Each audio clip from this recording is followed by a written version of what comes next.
Hi, I'm Sherry Stump. Thank you for joining me today. I'm reading from the devotional book, God's Amazing Grace by Ellen White. Today's reading is December 8 on page 350.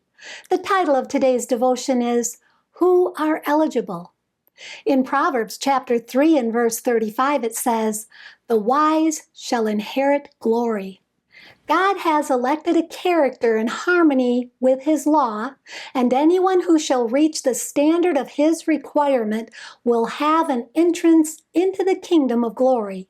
Christ himself said, He that believeth on the Son hath everlasting life, and he that believeth not on the Son shall not see life. John 3:36.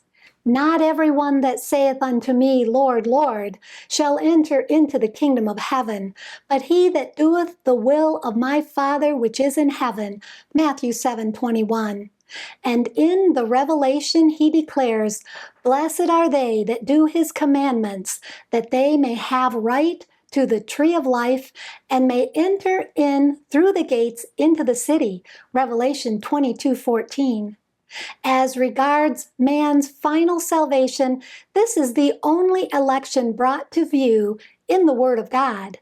Every soul is elected who will work out his own salvation with fear and trembling. He is elected who will put on the armor and fight the good fight of faith. He is elected who will watch unto prayer, who will search the scriptures and flee from temptation.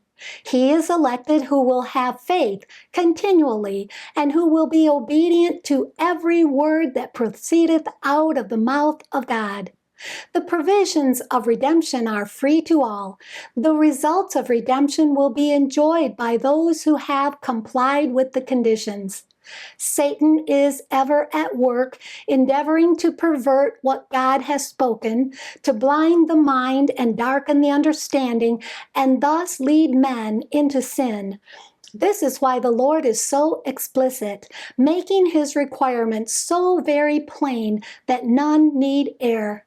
God is constantly seeking to draw men close under his protection, that Satan may not practice his cruel, deceptive power upon them. He has condescended to speak to them with his own voice, to write with his own hand the living oracles. And these blessed words, all instinct with life and luminous with truth, are committed to men as a perfect guide. Every chapter and every verse of the Bible is a communication from God to men.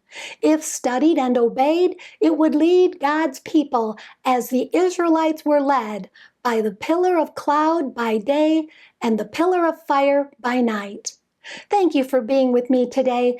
Please join me tomorrow when we'll read about preparing to live with angels.